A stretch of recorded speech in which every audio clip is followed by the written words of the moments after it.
नमस्कार, आप देख रहे हैं हल्ला बोल टीवी। मैं हूं आपके साथ सचिन। 2027 में होने वाले उत्तर प्रदेश, पंजाब, उत्तराखंड, गोवा और मणिपुर विधानसभा चुनाव से पहले बिहार की क्षेत्रीय पार्टियां अपने राजनीतिक विस्तार की रणनीति पर तेजी से काम कर रही हैं।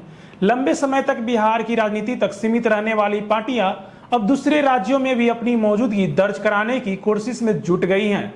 खासतौर पर जनता दल यूनाइटेड, जेडीयू, लोक जनशक्ति पार्टी रामविलास, विकासशील इंसान पार्टी वीआईपी और राष्ट्रीय जनता दल आरजेडी ने उत्तर प्रदेश और पंजाब जैसे राज्यों पर विशेष फोकस बढ़ा दिया है। राजनीतिक हलकों में सबसे अधिक चर्चा जेडीयू की रणनीति को लेकर है। पार्टी ने पंजाब में लगभग 45 विधानसभा सीटों पर उम्मीदवार उतारने की संभावना पर मंथन शुरू कर दिया है। जेडीयू का मानना है कि पंजाब में बड़ी संख्या में बिहार और पूर्वांचल के प्रवासी मतदाता रहते हैं, जिनके बीच पार्टी अपनी राजनीतिक जमीन तैयार कर सकती है। पार्टी नेतृत्व संगठन विस्तार और स्थानीय समीकरणों का अध्ययन कर रहा है। केंद्रीय मंत्री और लोक जनशक्ति पार्टी रामविलास के राष्ट्रीय अध्यक्ष चिराग पासवान भी उत्तर प्रदेश में राजनीतिक विस्तार का मन बना चुके हैं।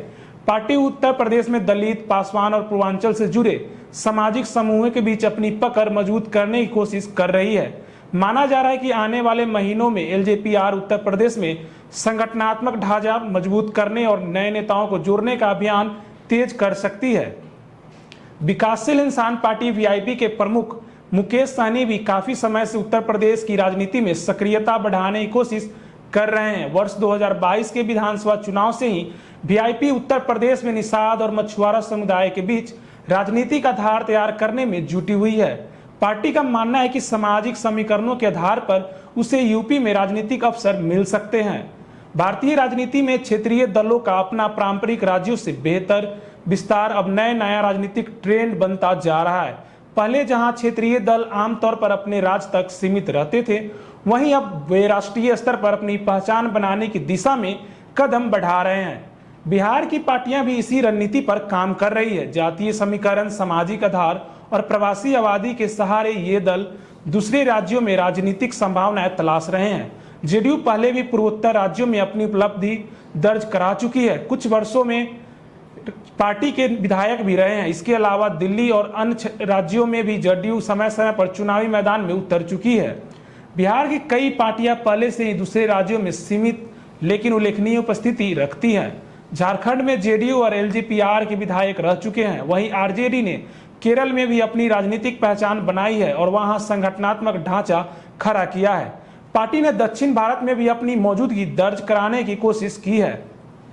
राजनीतिक विशेषज्ञों का मानना है कि बिहार की पार्टियों का विस्तार केवल सीट जीतने तक सीमित नहीं है, बल्कि राष्ट्रीय राजनीति में अपनी भूमिका बढ़ाने की रणनीति का हिस्सा है। लोकसभा चुनाव और राष्ट्रीय गठबंधन की राजनीति में प्रभाव बढ़ाने के लिए क्षेत्रीय दल अपना जनाधार को नए राज्यों तक लाने की कोशिश कर रहे हैं। 2027 के चुनावों में भाजपा के नेतृत्व वाले एनडीए का सबसे बड़ा फोकस उत्तर प्रदेश और पंजाब माना जा रहा है। उत्तर प्रदेश में भाजपा लगातार 2017 और 2022 में जीत हासिल कर चुकी है और तीसरी बार भी सत्ता बरकरार रखने की तैयारी में है। वहीं पंजाब में आम आदमी पार्टी की सरकार है, लेकिन भाजपा और उसके सहयोगी दल वहां नए राजनीतिक समीकरण बनाने में जुटे हुए हैं। ऐसे में बिहार की पार्टियों की बढ़ती सक्रियता चुनावी मुकाबलों को और रोचक बना सकती है। हालांकि इन दलों के सामने सबसे बड़ी चुनौती अपने पारंपरिक सामाजिक आधार को दूसरे राज्यों में राजनीतिक समर्थन में बदलने की होगी। 2027 के विधानसभा चुनाव यह तय करेंगे कि बिहार की क्षेत्रीय पार्टियों का यह विस्तार अभियान कितना सफल साबित होता है। इस पूरी खबर को लेकर आपकी क्या राय है, कमेंट बॉक्स में जरूर बताएं। अभी के लिए बस इतना ही। ऐसे ही तमाम खबरों के लिए देखते रहिए हल्ला बोल टीवी। धन्यवाद।